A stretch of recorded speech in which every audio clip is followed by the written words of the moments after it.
guys, and welcome to Cooking with Fat Julie, where I share tips and tricks in the kitchen as well as quick and easy recipes.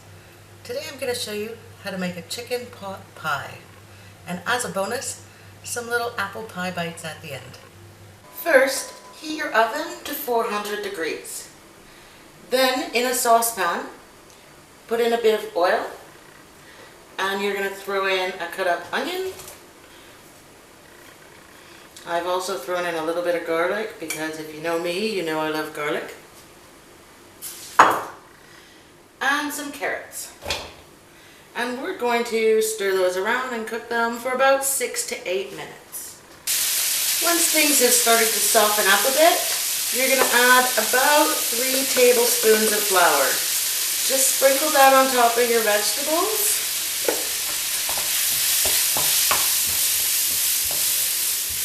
And of course stir it up, and then you're going to continue stirring that for about a minute.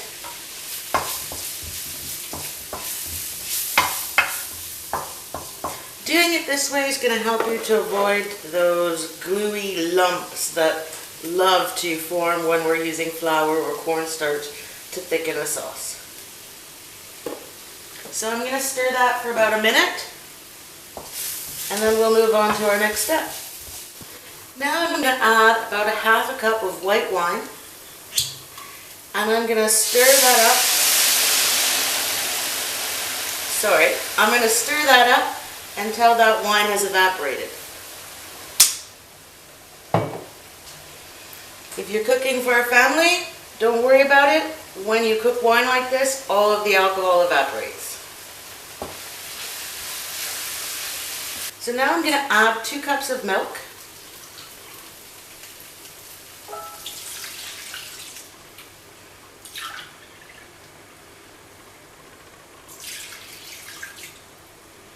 And I'm just going to stir that until my sauce thickens. Sorry guys, I've got my fan on now because things are getting a little bit crazy with all the steam. But I've let my sauce thicken. It simmered for about 3 minutes, I guess. It's nice and thick now. I'm going to go ahead and add my shredded chicken, peas, and my herbs and spices. If you don't know how to make shredded chicken, I've made a YouTube tutorial on it. So here we go. There's my shredded chicken.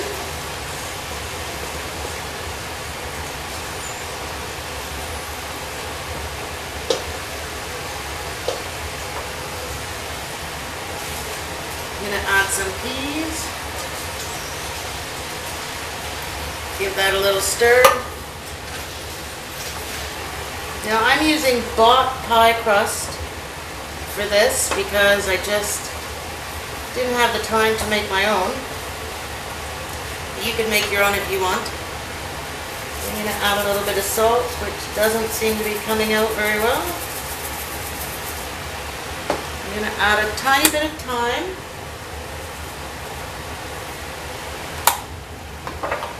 Add some oregano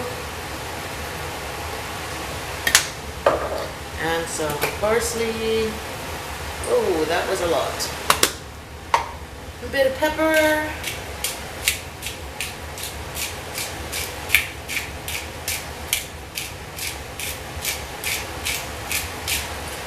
And I'm going to stir that all in there.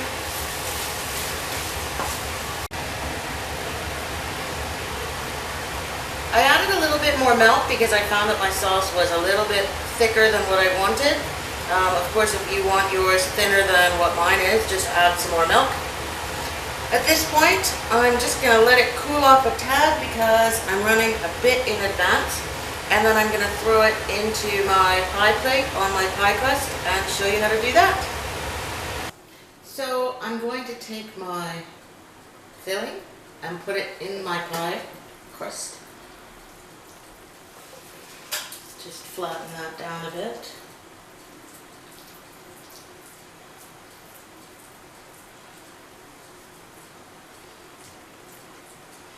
And then I'm going to put my second pie crust on top.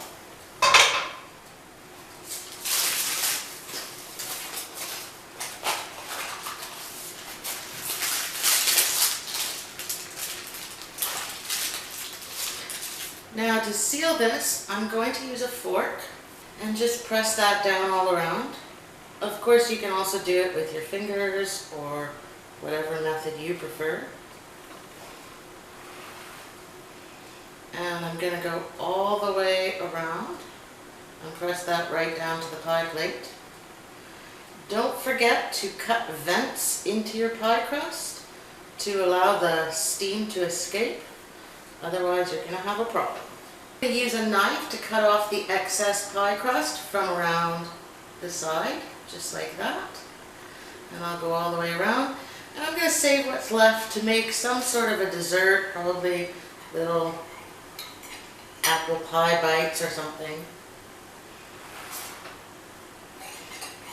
And then I'm going to throw it in the oven for 30 to 35 minutes. It's all cooked, so I just want to make sure my crust gets browned. If you find that the edges of your pie are burning or darkening too quickly, just put a little tin foil just around the edges and that will stop it from burning. So I'm going to throw this in the oven for about half an hour until my crust is golden and then pull it out. Since my batteries died right in the middle of recording, I forgot to show you actually putting vents into the pie crust. Like I said before, really important, so don't forget. So here are the little apple pie bites that I made with the leftover pie dough. I rolled it out and then I cut up an apple and put that in a bowl with a little bit of sugar, cinnamon, and a bit of flour to thicken that up. I placed a spoonful of the mixture in the middle of my dough and rolled those all up, and of course I poked some vent holes into them. And then I'm going to throw those in the oven for about 20 to 30 minutes, basically until that crust gets golden. So here is my pie, which I'm going to let cool down for about 20 minutes before I serve. And I've put my little apple pie bites into the oven, and they should also be done in about 20 to 30 minutes. Bon appetit! And here are my little bites after 20 minutes in the oven. I'm just going to make a little glaze out of icing sugar, milk, and vanilla, and pour that on top and let them cool off a bit. And there we are. Now they've got a tiny little bit of glaze on top. I'm just going to let those cool off while we eat our dinner. Bon appetit!